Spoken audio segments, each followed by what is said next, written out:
Welcome back everybody to this week's video. So today we are going to be making a whistle out of stabilised maple burl.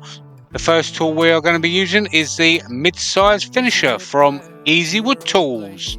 If anybody is interested in the stabilising of wood process, I will leave links to Jake Thompson's YouTube channel down below and in the cards at the end of the video.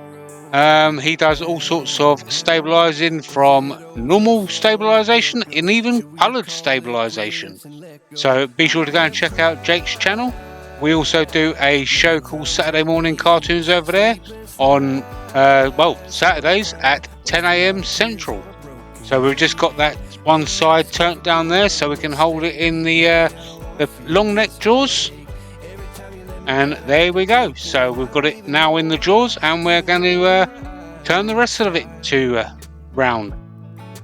Still sticking with the mid-size finisher.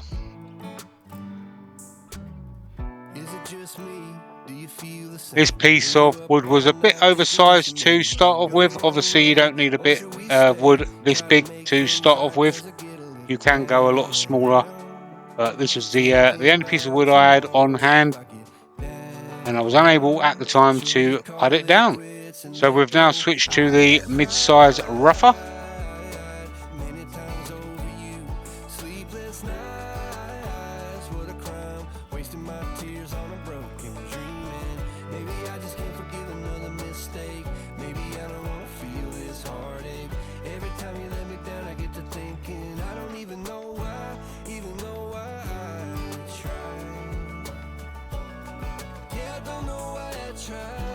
And now we're just going to move the tailstock out the way, and we're going to flatten that end off.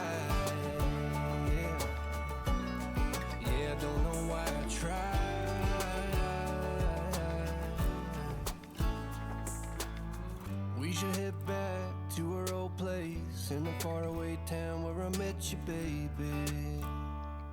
And now we're going to use the rougher to create a little dimple right in the mid-centre, so the drill bit has a nice little area to seat in. Ready for the next step. Alright, so now we have a 3/8 drill bit, and you just want to drill in about 1.5 inches to 2 inches. You don't really want to go in any deeper than that.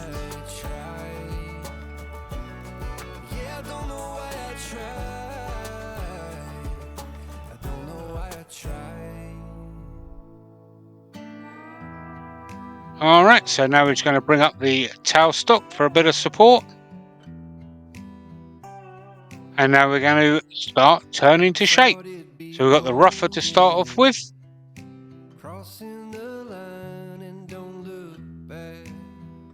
And we've brought out the beading cutter just to round off the mouthpiece area. And back to the rougher, let's do a bit more shaping. Doing kind of a torpedo sort of shape. I've made all the mistakes and I've dealt with the heartbreaks, but I think that I found my way. And the beading cutter just to put another bead in right in the middle. And there you go.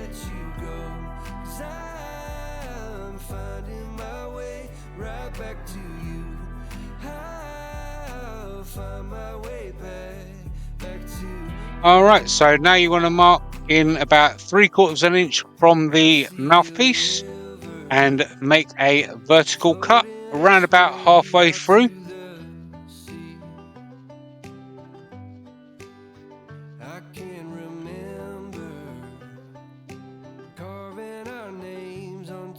Obviously move your tool rest first of all. So there you go, just grab your saw and go about halfway through.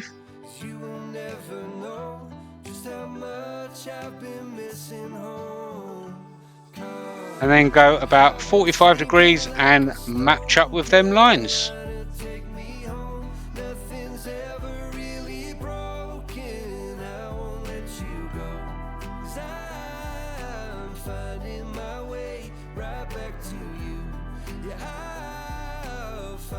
And there you go. So I've just wrapped a bit of sandpaper here around the saw just to keep the lines nice and crisp, and we're going to get rid of some of them saw marks.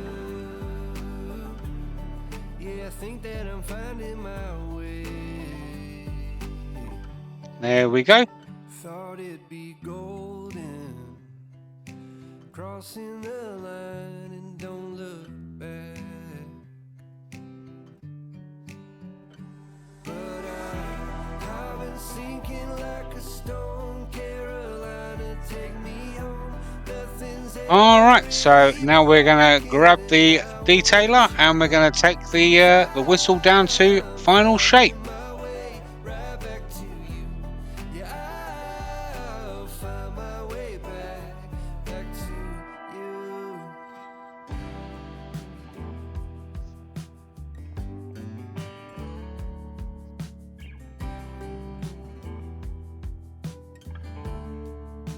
You know, a bit of shear scraping there. And there you go.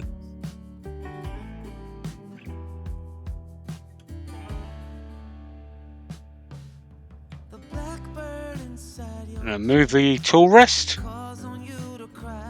Alright, so I'd already done most of the sanding, so now we're going to sand up to 400 grit here with Klingspor abrasives.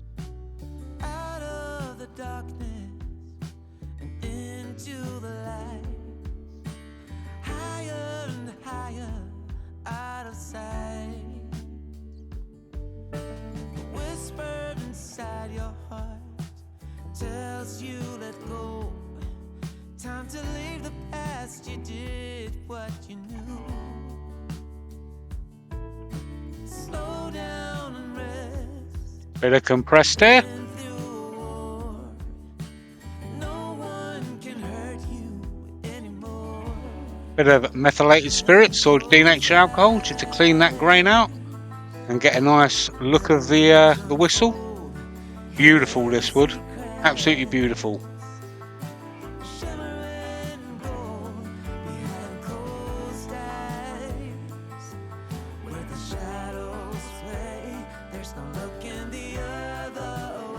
Alright, so now we're going to get to parting the whistle off. Ready for the next step. So this is the mid-size micro detailer. You can get that point right the way down.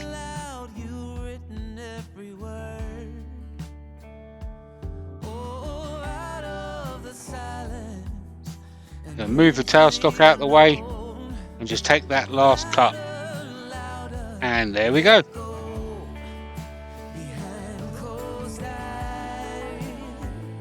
Alright, so now we are just marking out the length of the reed here. You just want to make it from the opening to of the mouthpiece to the length of the first cut, which is obviously 3/4 of an inch. Just marking that out with a line, and then take it down to the diameter of the hole, which was 3/8.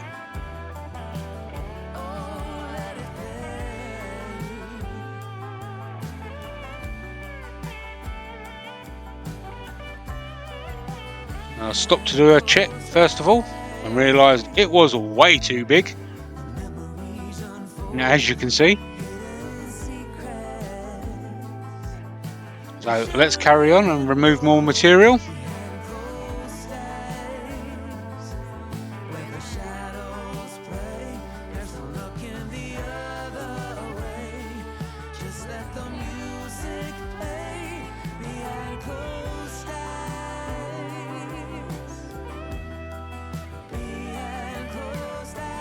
And there we go. Now it fits.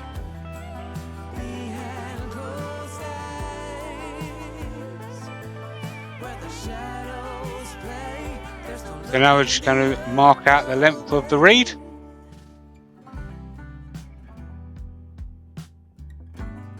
And we're going to cut down a little bit further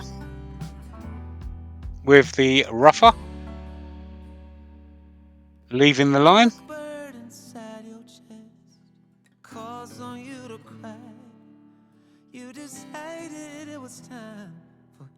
Move the tool rest, and now you want to get your handsaw and cut about 1/4 of a way into the reed. And now you want to remove up to the saw line. And I bet you can all imagine exactly what's going to be happening in a minute.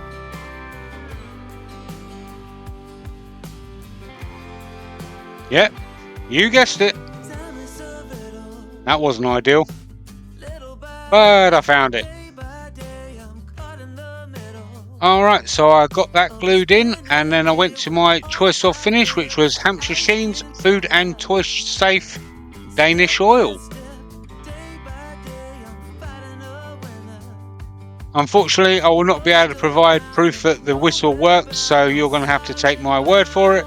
A young girl decided that she loved the whistle and basically commandeered it without my knowledge. So I did get pictures, so here they are. So with that being said, here are some pictures. I'd like to thank everybody for watching this video.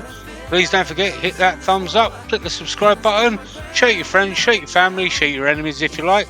And if you want to see any more of my videos, click them links on the right hand side. And until next week, I'll see you then. Bye bye for now.